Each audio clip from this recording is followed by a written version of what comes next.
Yo, what's up everyone? Welcome back. Jamie here today, and we're going to be talking about Wrong Turn, the reboot that came out in 2021. And I'm just going to say straight away, man, this film played with my expectations. Obviously, I saw the trailer, and I figured it would just be like, a remake of the original Wrong Turn, but it's far from that. And like I said, it's pretty much just a reboot. The only thing they got in common, really, they share the same name and the same location, but that's really it, pretty much. You don't remember, or have you not seen the original Wrong Turn? It was about like three inbred hillbillies, sort of, who were like, inside the mountains, and you would kill anyone who came across them, and stuff like that. But this is way different than that. Way different. And like I said, man, I really like this film. I'm just gonna say it straight up. So the film starts off, and we got a father who's looking for his missing daughter, who's called Jen, and she's been missing for 6 weeks. So he goes to like the last known location. He's going to like, the sheriff station, the bar, and he's asking people if they, if she's seen him. And, the people inside the bar do remember her. She was there with her 5 other friends. So it flashes back 6 weeks before, and we find out what happens to Jen. She's on a hiking trip with 5 of her friends. One of them's a boyfriend, and there's like 2 other couples with her as well. So obviously they're down south, and they stick out because obviously they don't, they're not from this place. So obviously they're not. The locals know they don't belong around here, so they give them a warning, and like a little bit of a foreshadowing goes on here because they talk about like what jobs they have and stuff like that, which comes back into play later on. Basically, Jen's making the point like, we do work, we're not, useless and stuff like that. So they get warned, don't go off the trail when you're hiking and stuff like that, which you shouldn't go off the trail in these films. You should know that by now. And what did he do? Of course, they go off the trail. They go off the trail, and this massive like log just comes flying at him, and one of them gets crushed, and we get the first death of the film, and it's graphic, man. I'll show a little bit of it here, but basically, like, this log just comes straight at this guy, smashes his head into a tree. That's the first death. Obviously, they're upset with what's happened, and Jen notices that someone's been watching him, who's a little girl who comes into play later on as well. So, they decide, because it's getting dark, they're gonna, stay the night, because it's the only thing they can do, because right inside the wilderness, aren't they?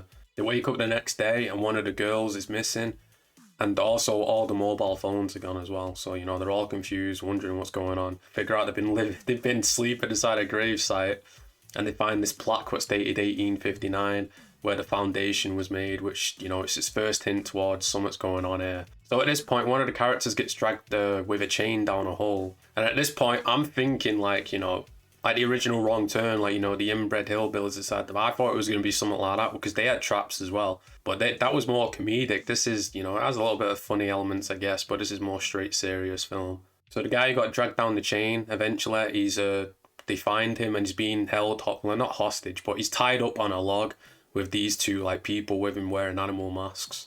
And they're speaking in a different language. And, they rush over to try and save the friend like you do.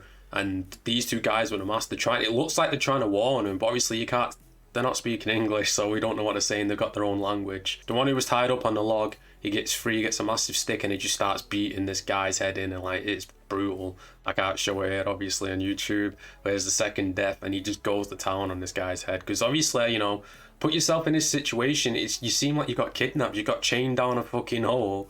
Now you've been tied up on a log by 2 guys with animal masks on, like, of course you're going to react that way. And the girl who went missing comes back saying she was just peeing and she was hiding because she was scared of the people with the masks. So, we thought she was captured and dead, but really, there was nothing wrong with her. Here's the point, like, Jen, the main character, she starts saying, like, oh no, we can't leave the body and all that. And at this point, she was annoying me. Like, I did not like Jen, but towards the end, complete 180.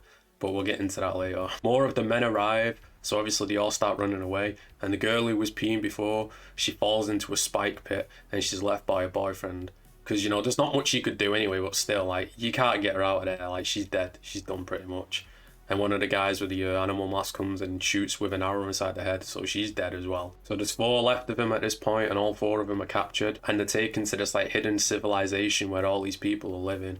And here's one of the twists of the film. Like, you think it's just, like, if you've seen the originals, you know what you're thinking, but it plays your expectations. These people live in their own way on the mountain, and they have been for hundreds of years. And they do speak English, but they also have their own language as well. And there's the leader of them, and they're put on trial for the murder that they've done.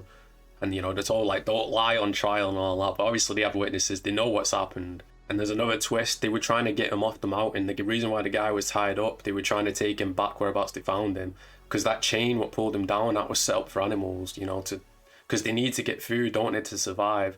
So there's a twist right there. We thought they were trying to capture humans, but they're not. That was just for animals. So obviously the guy's found guilty because he killed, you know, one of their men with a stick, and the punishment is the same way so basically he's on the table, and it's brutal, man. The leader of this, whatever you want to call him, just starts smashing his head with his stick the same way you killed one of their men. The other three are found guilty of lying.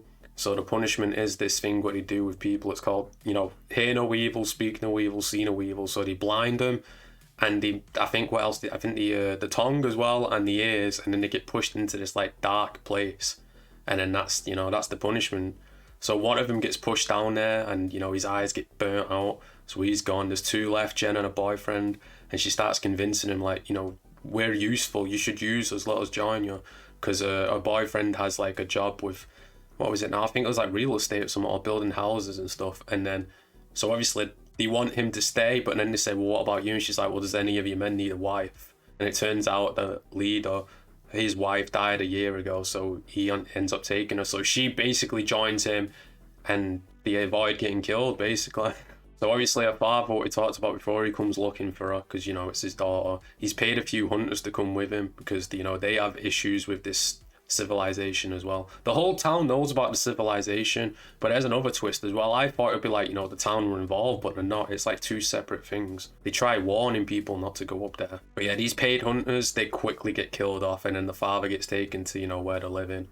And Jen shoots him inside the arm with an arrow to try, you know, keep the cover going just for a little bit. When the nightfall comes, she comes and breaks him out and tries, you know, escaping with her dad. She asks her boyfriend to come, but he's already adjusted to this life. He wants to stay there now, but he's fine with her leaving. Which, to be fair, you put himself in his shoes. Like, he's been there for like 6 weeks or something. He's watched his girlfriend like go with this leader and, you know, sleep with him and all that. And we'll get to that part because that's an important point as well. So they go through this dark pit to try and get through to the escape, where they've been throwing all the people with no eyes, and they find the guy from before with no eyes, and Jen shoots him inside the head, a mercy killing, which, to be fair, that's a nice thing to do, because this guy basically, he can't live like this. He's got no eyes. He can't hear, speak, or see. Like, come on now. And this is kind of freaky, this bit as well. Like, they're all like zombies. They're all just down there. So they get outside and they finally escape from the people from the bar from before. They have machine guns, and obviously they have a vendetta against these people as well. So they help Jen and her dad escape.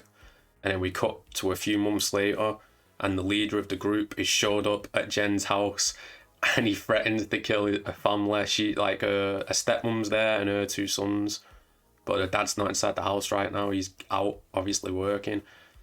So this bit was so good, but then it pissed me off so much. The leader cuts the stepmom's throat and then starts killing the sons, and then Jen just comes running at him, starts stabbing him, and then we realise, oh, she's just, you know, this is all inside her head, and we're back inside the same situation. And it's revealed that she's pregnant with the leader's kid, so he's like, you know, coming with us. So she leaves. You get inside the van and you start driving off, and I'm like, you're ending the film like this, really? But then the van crashes and Jen comes out and she's stabbing the fuck out of everyone, and then she slowly walks towards the camera with the girl, and that's how the film ends. So overall thoughts, man, like, Jesus Christ, this film really exceeded my expectations, I've got to say. Like, I went into it, like I said at the beginning, just thinking it was another remake, where it's far from that. It shares the same name and sort of like location, but everything else is different. So if you made it this far and you've not seen this film, I'd really recommend watching it. I'm going to give this like a 7.5 out of 10. I really enjoyed this reboot. Let me know your thoughts and opinions down below, if you've seen it or not. And also, what other films you'd like me to see reviews at the future. Make sure to click like and subscribe if you're new. Until next time, peace out in a bit.